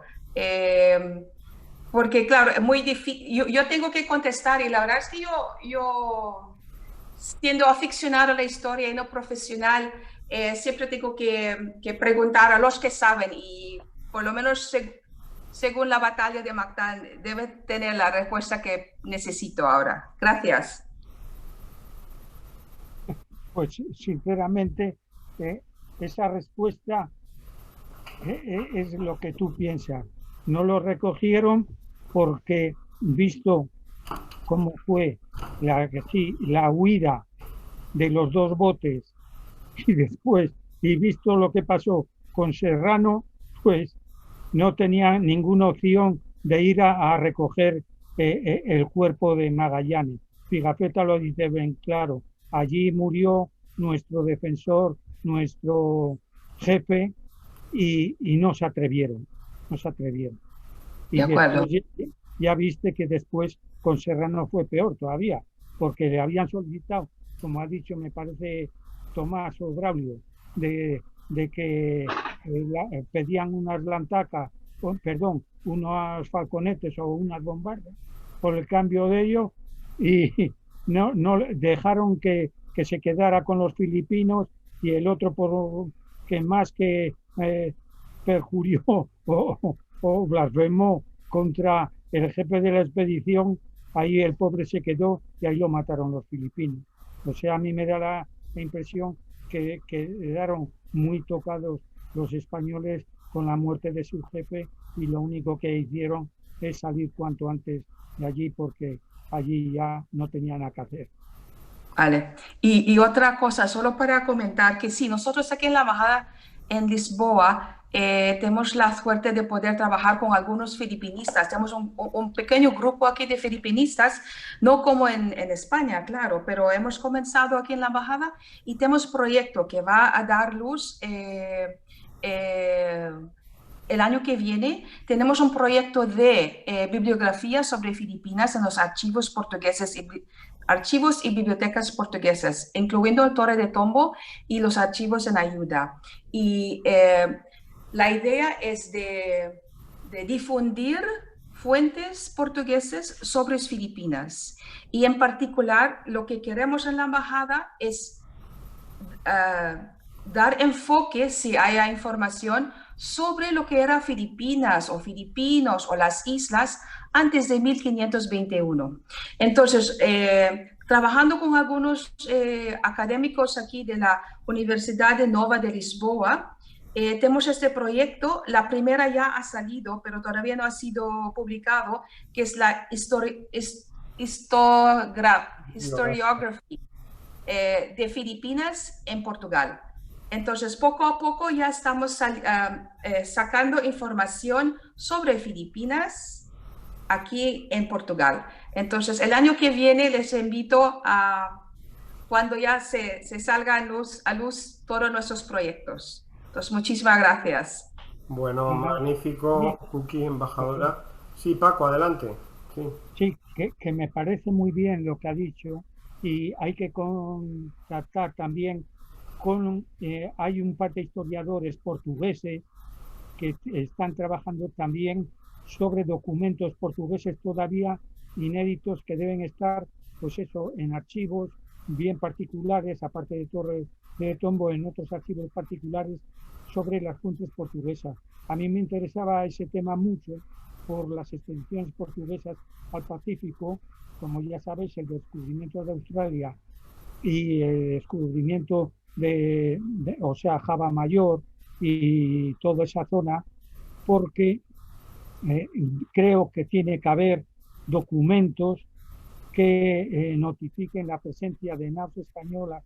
En aquel tiempo estaban en guerra con los portugueses, y ahí tenemos lo que publiqué yo hace unos años en la revista Historia 16 sobre Australia, sobre españoles en Australia del siglo XVI, donde hay un documento hay un documento en el Archivo General de Indias que dice que al mando de una embarcación portuguesa encontraron los españoles en una carta en tiempo de Jorge Meneses, en que dice: si encontráis a los castellanos, matarlos y envolverlos en la vela y arrojarlos por la borda para que no lleguen y no se enteren en Europa, en España, de las noticias que podían dar.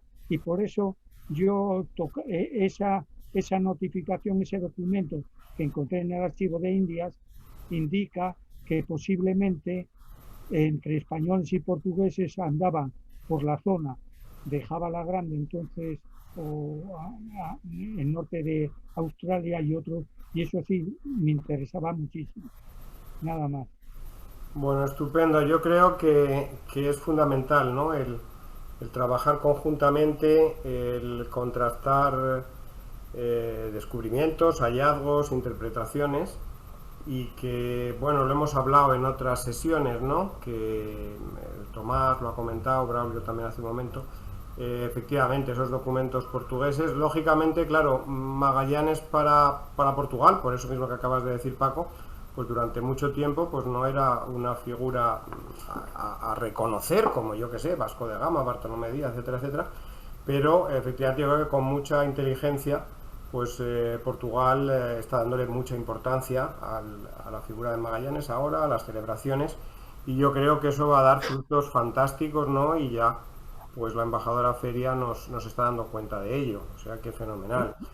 Tiene pedida la palabra, sí, Paco, un momentito, si no te importa. Bueno, tiene pedida la palabra, creo, Sergio Afonso desde Tenerife. No sé, Paco, si querías añadir algo antes de dar la palabra a Sergio.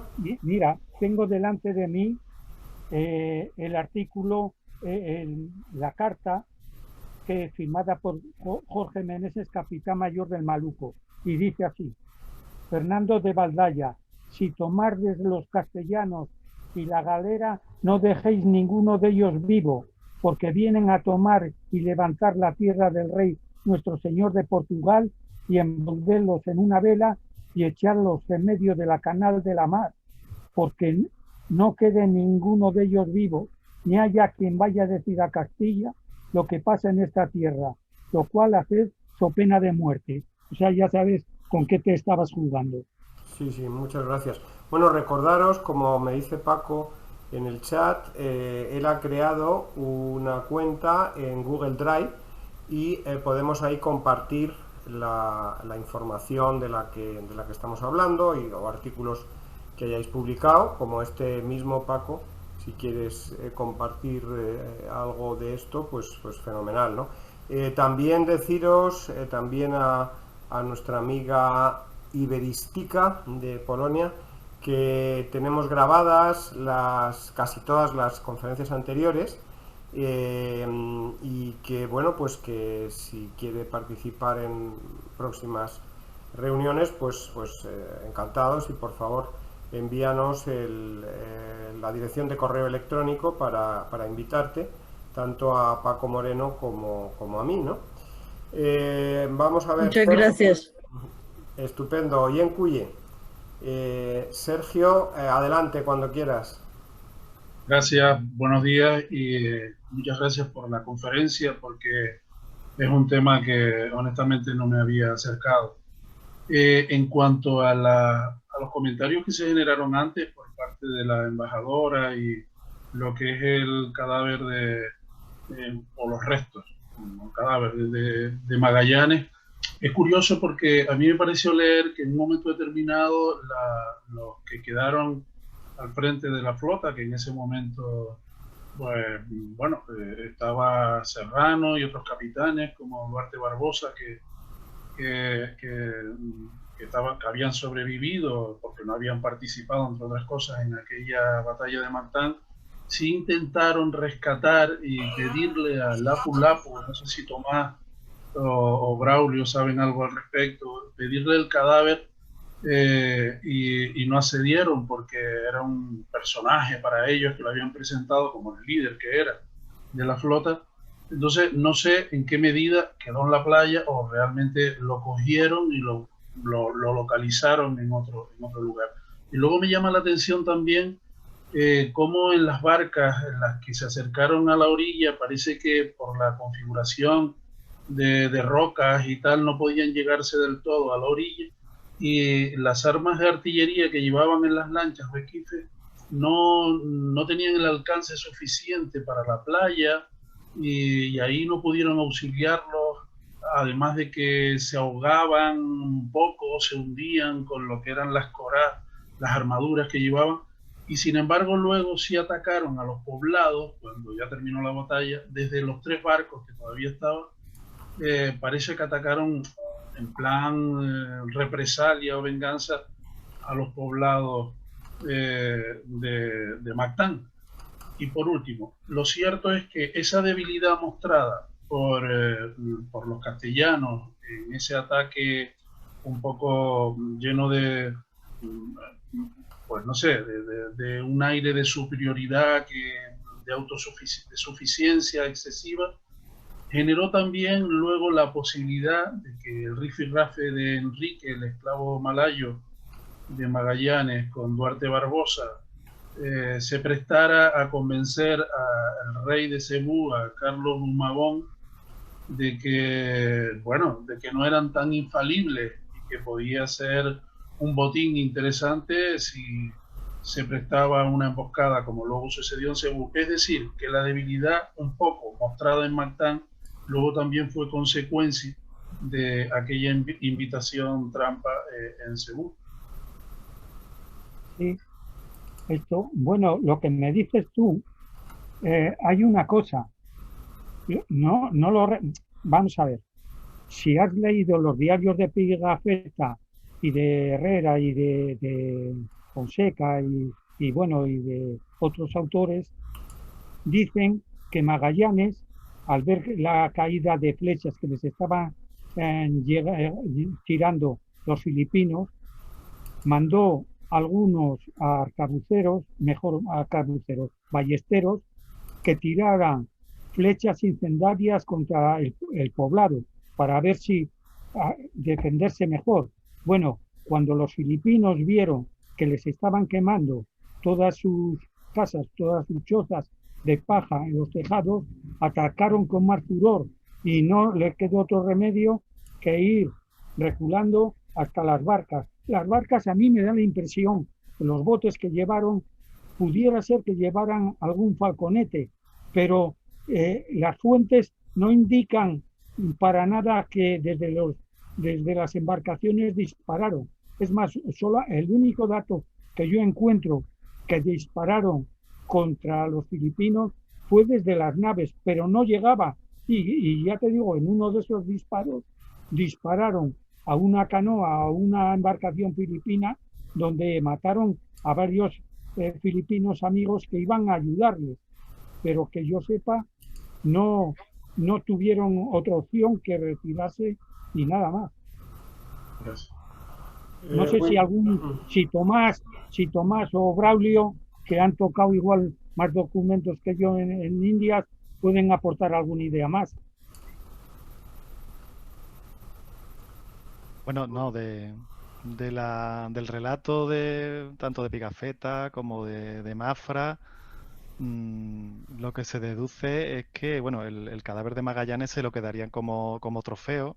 No Claro. pudieron rescatarlo porque además no pasó, que no sé, Tomás, que eran 4 días desde que la derrota de Mactán hasta el banquete de Cebú, que bien ha apuntado Sergio Afonso. ¿Cuántos? 5. Y 6, creo, ¿no? Bueno, perdón. Sí. Fue- Bueno, me parece que es del Lo de 27 Mactán- al día 1, lo de ¿no? Mactán fue el 27 y lo otro día fue uno. el 2, me parece, ¿no? El El 2. día Uno uno. o el 2. Pues el caso es que tuvieron que salir por pierna porque el banquete de Cebú pues masacraron a prácticamente la plana mayor, a una treintena de oficiales y de altos mandos. Y bueno, no es ya que viera la debilidad Humabón, que también, sino que fue presionado por los otros líderes, porque la historia de Enrique de Malaca, hay algunos que apuntan a la responsabilidad de Enrique, Pigafetta y tal, pero parece ser que también hay una razón política de fondo, que es que los otros caciques de las islas de alrededor presionan al rey Humabón para, digamos, liberarse de la tutela de los castellanos. Y claro, tuvieron que salir a escape con 3 barcos, que pronto fueron 2 y bajo el mando ya de López Carballo. De manera que, bueno, es lógico también que no pudieran recuperar el cuerpo. Por otra parte, no recuerdo ahora mismo dónde, en alguna obra de algún antropólogo especialista en las Filipinas, habla del valor de los restos mortales de los enemigos como algo valioso para poseer, ¿no? Como trofeo, como una especie de transferencia del valor, del espíritu del guerrero muerto, que se apropian de ellos los vencedores, ¿no? No sé hasta qué punto está fundamentada esa hipótesis, ¿de acuerdo? Muy bien, Jesús ha pedido la palabra y luego quiero comentar algo sobre una posible actividad con Braulio y con Tomás de la conmemoración del descubrimiento del Estrecho de Magallanes, que los 500 años pues se van a conmemorar en estos días. Adelante, Jesús. Muy bien, gracias, Javier. Enhorabuena, Paco, por tu exposición. Has dicho una cantidad de palabras que no había escuchado nunca, que me ha dejado anonadado. Y te quería preguntar por una palabra que no he escuchado y que me mencionó el nieto del que fue jefe de armas de los catipuneros en Valer, cuando me habló de las armas que utilizaban los sitiadores a los héroes de Valer. Me habló de lanzas, me habló del bolo, obviamente, pero me mencionó el buen aro y me pregunto si habías escuchado esa palabra alguna vez, porque no he conseguido saber. Me imagino que era un arco, pero no es buen aro. Buen aro. Buen aro, sí, como no sé si es una palabra tagala, pero no he conseguido averiguar qué quiso decir con buen aro. Y luego una segunda pregunta a todos es que Javier, has mencionado lo del año que viene, el aniversario. Tengo curiosidad si algunos sabéis sobre el origen del Santo Niño de Cebú. Se conoce bastante la historia posterior al regalo de Magallanes y cómo después se encuentra. Legazpi, etcétera, pero ¿de dónde salía el Santo Niño? ¿Cómo llegó hasta allí? ¿Qué significado podía tener para la expedición? ¿Cómo es que Magallanes decide regalarlo? En fin, la historia previa al Santo Niño de Cebú, a la entrega por parte de Magallanes, si hay algo de información, pues tengo bastante curiosidad. Y nada más, gracias. Sí, Paco, esto del, ¿cómo era? ¿El Buenaro? Buenaro, pues ahora no recuerdo, pero ya lo buscaré y te mandaré un correo respondiendo a eso. No sé, porque es un arma blanca, parece ser, por lo que dices tú, ¿no? Sí, él me dijo que los catipuneros en Valer usaban, aparte de un cañón que les manda Simón Texon en un momento dado, me habló del bolo como el arma principal, de las lanzas y del buen aro. Entonces he deducido que era un arco, pero es algo que he deducido sin ninguna información. No, el arco y flecha se denomina pana, generalmente, que comprende los dos, el arco y la flecha para uno. Pero buenaro, pues puede ser un arma blanca, pero ya te digo, en estos momentos no lo miraré en mi archivo, pero ya te daré la respuesta. Y muy bien, gracias, Paco. Después has dicho... Sí, no, lo del Santo Niño. Lo del Santo Niño... ¿Sabes, Javier, sabes quién le puede dar una explicación completa? La mujer de Tormo. Ah, Catalina. Eso ya lo explicó ella en una de las conferencias y bueno, de ella, eso sabe muchísimo ella. Bueno, yo quería comentar, sin perjuicio de que luego a lo mejor Cookie que nos pueda aclarar también sobre este tema tan interesante, que Dani Gerona, en el libro que ha sacado sobre Magallanes, da el origen del Santo Niño en una imagen de la Virgen de Atocha, precisamente, en Madrid. Dice que el Santo Niño, o que eran imágenes que se desmontaban, por decirlo así, la imagen de Virgen con Niño. Y bueno, a mí me ha sorprendido mucho porque, bueno, además la Virgen de Atocha es de Madrid, ¿no? Bueno, luego ya sabéis la relación siempre con el Niño de Praga, pero es un tema interesantísimo, el del origen de la imagen como tal, y lo que comentabas de si fue Magallanes, Pigafetta, perdonadme los que sabéis de la intromisión, pero creo que Pigafetta reivindica que fue él el que le dio la imagen a la esposa de Humabón, ¿no? No sé qué, seguro que podéis añadir bastantes cosas, Braulio, Tomás, Cookie. Bueno, si me permite, efectivamente Pigafetta dice que él le da una virgen con un niño, bueno, por lo menos en algunas de las versiones, ya sabéis que de Pigafetta hay varios textos. No se sabe nada más de qué advocación estamos hablando.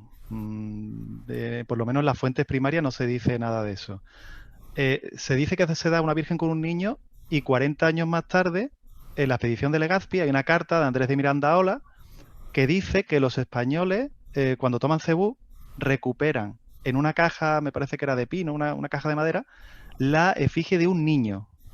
Pero tampoco da muchos detalles. Y además también recuperan un verso de bronce y otro de hierro. O sea, la artillería que habían perdido después del banquete de Cebú y el niño que lo conservaban. Pero claro, esa figura no se conserva. Luego se ha rehecho muchas veces, hay muchas copias y no sabemos exactamente a qué advocación, si estaba la Virgen con el niño, realmente como dice Pigafetta, si se deshicieron de la Virgen y se quedaron solo con el niño, lo conservaron como una deidad, una más, dentro de su panteón local. Lo cierto es que cuando los españoles lo recuperan, lo achacan a milagro y es a raíz de ahí cuando ya había los agustinos, que por cierto el Museo Oriental de Valladolid conserva una talla preciosa del niño de Cebú, una copia, pues es como con la labor de los agustinos cuando se convierte en un centro de peregrinación en las Filipinas. Vamos, que de esto puede hablar mucho mejor la embajadora. Sí, desde luego es Bueno, importantísimo. Adelante, adelante, por favor. no, nada, muchas gracias. Justamente estoy trabajando ahora con el National Historical Commission porque tenemos hace 2 años que hemos propuesto aquí una exposición, ¿cómo se dice? Roving Exposition sobre la historia del Santo Niño en Filipinas, porque también hace parte de nuestros narrativos aquí sobre Magallanes y Filipinas. Bueno, la historia es también la misma pregunta que tengo y estoy en espera ahora de un relatorio del National Historical Commission porque nos vamos a montar una exposición aquí en Lisboa al finales del año que viene, creo que comenzando en noviembre, nos vamos a tener una exposición sobre el Santo Niño en lo que se llama la Igreja de São Roque, aquí en Lisboa, que faz parte de la Santa Casa de Misericordia de Lisboa. Entonces, hay ese interés también de ellos aquí en Portugal de saber cuál es la historia de Santo Niño y nos también. Porque para mí, nuestro narrativo por el momento es que fue Magallanes quien entregó la imagen de Santo Niño a la mujer de Humabo, ¿no? Entonces, pues nada, para contestar la pregunta, pues hay que esperar hasta que más información llega a nuestras manos a través del National Historical Commission, que me está haciendo la historia completo, bueno, de lo que podían completar sobre los orígenes del Santo Niño en Filipinas. Muy bien, bueno, esperemos que se pueda viajar abiertamente entonces y ir todos a ver esa exposición, muy bien, hay una pregunta aquí en el chat de Beni, que yo creo que quizás es Tomás el indicado para responderla, ¿no? No sé, Tomás, si la estás leyendo, es sobre esa escala en Cagayán de Mindanao. Beni que, bueno, curioso, ¿no? Que vivió en Cagayán de Oro mucho tiempo, bueno, es una agradable noticia, ¿no? Bueno, Tomás, ¿puedes decir algo? Que no sabemos exactamente esto dónde fue. En Mindanao sí que por la relación de Pigafetta, él dice que bajó después de salir de Cebú y luego pasar por la isla de Bohol, donde quemaron la Nueva Concepción. Ahí andaban con mucha necesidad de comida, costearon Mindanao hacia el sur antes de virar hacia Palawan y ahí bajaron a tierra y Pigafetta cuenta como si bajara él solo, incluso. No detalla dónde, en esa costa oeste de Mindanao. Luego a la vuelta, cuando ya pasaron por el mar de Joló y volvieron de nuevo a la isla de Mindanao, también ahí hubo un lugar en el que se detuvieron que dicen que compraron canela, que fue la primera especia que encontraron ellos en el viaje. Pero tampoco hay ninguna otra referencia más que lo de Pigafetta. Yo no he visto ninguna otra referencia en ningún sitio y no detalla dónde fue en concreto. O sea, está claro que era al sur de Mindanao, pero nada más.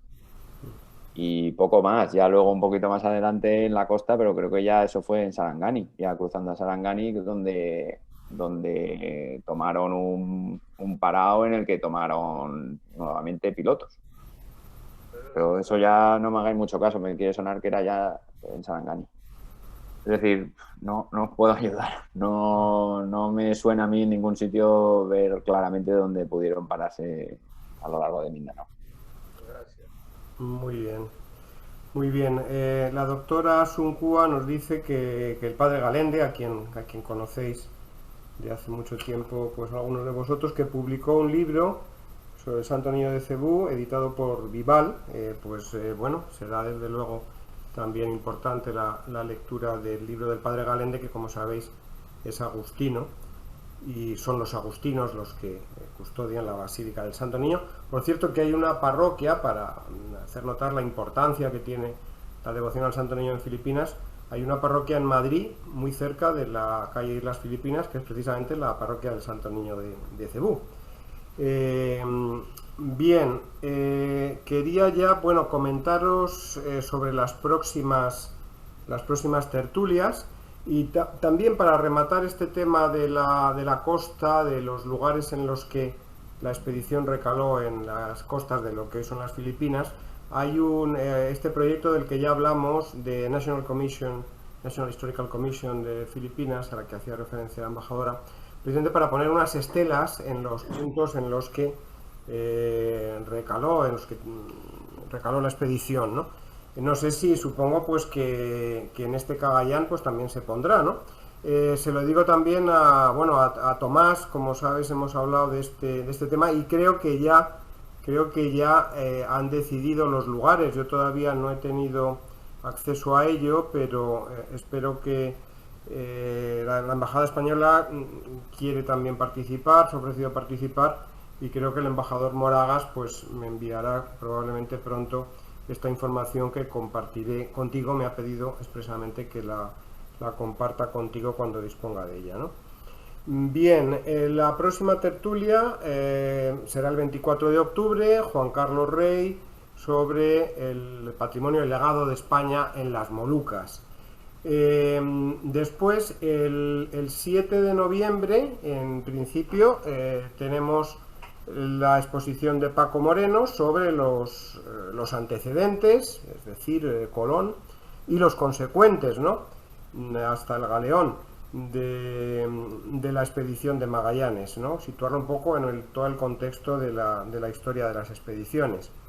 Después tendríamos el 21, digo que esto es provisional, tenía a Iván Valdez Bubnov, nuestro amigo mexicano que vive en Francia, que no ha podido entrar hoy, no sé si por lo del link, que nos hablaría sobre los buques ibéricos a comienzos del siglo XVI. Y el 28 de noviembre tengo aquí apuntado también como propuesta precisamente el hacer esa tertulia o esa exposición sobre el Estrecho de Magallanes. Entonces es algo que me comentó, creo que fue Braulio, o un poco a la limón Braulio y Tomás. Yo lo he propuesto al embajador de Chile, que acaba de llegar nuevo embajador de Chile en Filipinas, y que sería bueno hacerlo, darle el cariz público, Instituto Cervantes, Embajada de Chile. Y yo pensaba, Tomás, que pudiera también el representante chileno, que fuera Sergio Castro, pero que iba a unírsenos hoy, ¿no? Entonces, bueno, no sé qué os parece. Sería no ya en la tertulia nuestra, como hicimos en el caso de Tomás, de la exposición de Tomás, sino en la programación del Cervantes, no en formato tertulia, sino en formato webinario y abierto a todo el mundo, ¿no? Entonces, bueno, si os parece, Braulio y Tomás, seguir adelante con esta posibilidad, ¿no?, ya se lo haría formalmente al embajador chileno. Estupendo. Yo creo que sí, ¿no, Braulio? Te iba a preguntar a ti. Claro, claro. Sí. Hombre, claro, Javier, muchas gracias. No, es que además el 28 es el día, ¿no?, siguiendo tu página web, Tomás, que entran en el Pacífico, ¿no? Que dejan el cabo y tal, y bueno, como es Chile, pues sería la salida del estrecho, no a la entrada. Aquí siempre hay duplicidades, Chile-Argentina, España-Portugal, Mactán-Cebú, estamos siempre ahí con Villarriba, Villabajo, en definitiva, ¿no? Que es algo consustancial a la naturaleza humana. Y luego ya tendríamos el 5 de diciembre, tendríamos tentativo siempre a Rafael Rodríguez Ponga, que nos hablaría, bueno, sobre los temas que domina, sobre qué se hablaba en los buques, sobre el latín. Ha escrito un artículo también sobre el latín y la expedición. Y bueno, pues este es el programa que tenemos, el programa tentativo. Yo no sé si lo de tentativo es un préstamo del inglés. Yo era una palabra que no utilizaba nunca, y cuando empecé a viajar y a meterme en esto, lo de tentative, y ya me veo a mí mismo utilizando tentativo, y no sé si es correcto, ¿no? Y además, si un director del Instituto Cervantes utiliza anglicismos, pues deberían regañarme, como a veces lo hacen algunas personas, Bueno, Adelante, sí.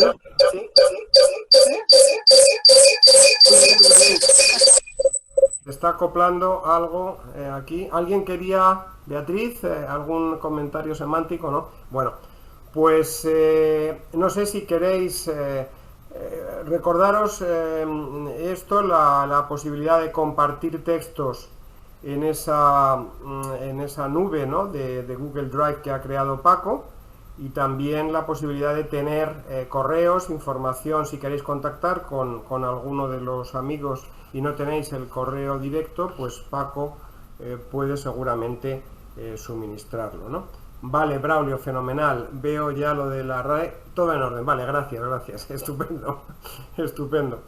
Bueno, muy bien, si queréis añadir algo sobre el tema de la conferencia, que magníficamente ha expuesto Paco Mellén, o sobre cualquier otro tema, pues tendríamos ya 5 minutos, porque a las 10 es toque de queda aquí, y ya no sé qué hora es. Bueno, no, todavía queda, las 8 y pico.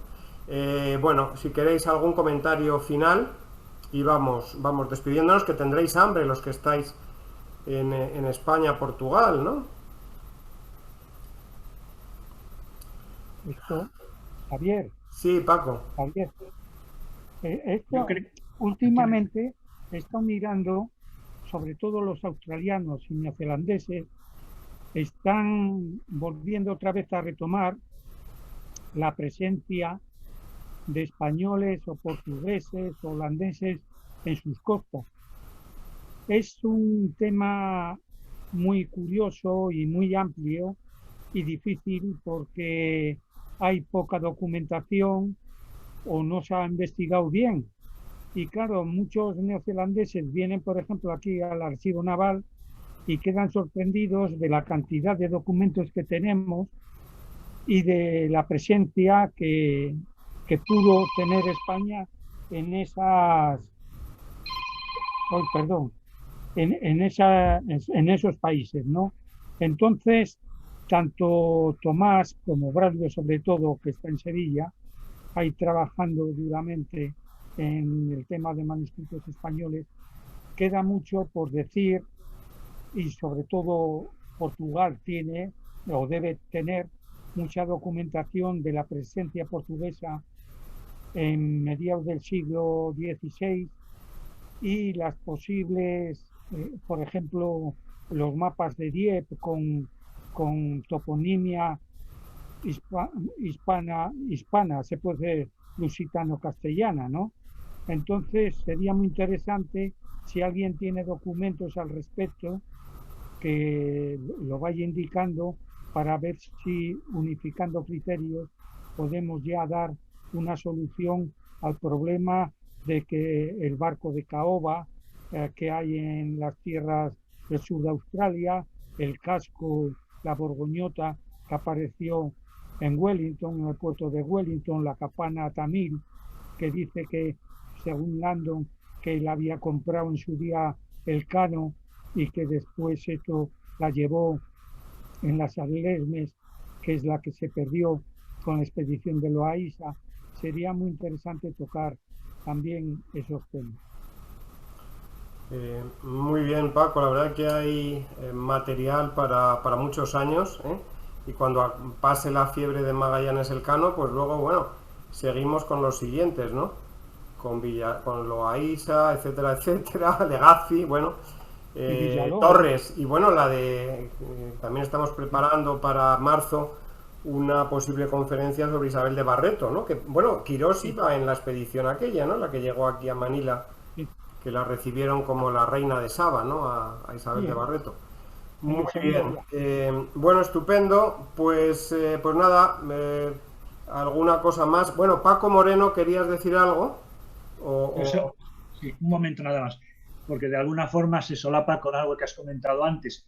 Lo primero es felicitar a Francisco Paco Mellén, por la increíble precisión y calidad de su presentación. O sea, nunca había visto en tanto detalle explicar cosas que estaba realmente aburrido de ver en museos. Entonces, pues muchísimas gracias. Y lo segundo es, simplemente si quieres mandarnos, aunque sea en versión PDF, la presentación, pues yo tendré mucho gusto en subirla a esta carpeta compartida en Google Drive, porque realmente me parece una joya. Nada más. Muchísimas gracias.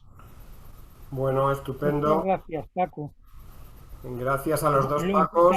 Intentaré enviarte, pero me parece que no tengo tu correo electrónico.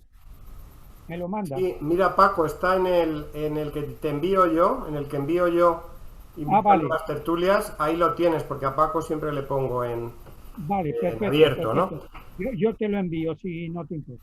Muy bien, fenomenal. Recordad que se graba, entonces, bueno, pues también quien queráis disponer de la grabación os la puedo enviar por WeTransfer. Os pido paciencia porque lleva también su tiempo editarlo y estamos en 1000 historias. Y nada más, pues hoy agradeceros a todos como siempre vuestro entusiasmo y vuestra fidelidad a esta tertulia que empezó, como sabéis, siendo una cosa de amigos y familiares, para entrenarme yo, para no hacer demasiado el ridículo en los webinarios del Cervantes, y tú fíjate en lo que estamos ahora, ¿no? Fantástico. Gracias, Paco Mellén, de nuevo, enhorabuena. Y también bienvenidos a las nuevas llegadas a la tertulia. Muy bienvenidas, Susana y Cookie. También Beni, con esas aportaciones. Seguro que Beni, con tu experiencia en Filipinas, pues puedes aportar muchísima información. Y por supuesto a María, por fin, llevábamos tiempo para que entrara, y bueno, muy contentos de tenerte, María. Y también ya nos hablarás de los proyectos que estáis llevando a cabo desde la cátedra. Si quieres adelantar algo como última intervención, pues con mucho gusto, te oímos. Pues muchas gracias. Bueno, aparte de agradeceros a todos estar aquí, sí os puedo adelantar que en principio nuestra cátedra durante los años de la circunnavegación vamos a volcarnos mucho en acompañar los actos de la Armada, pero como con la pandemia hemos tenido que recortar un poquito la actividad externa, vamos a empezar una colección de estudios de carácter divulgativo que aparecerán en nuestra web.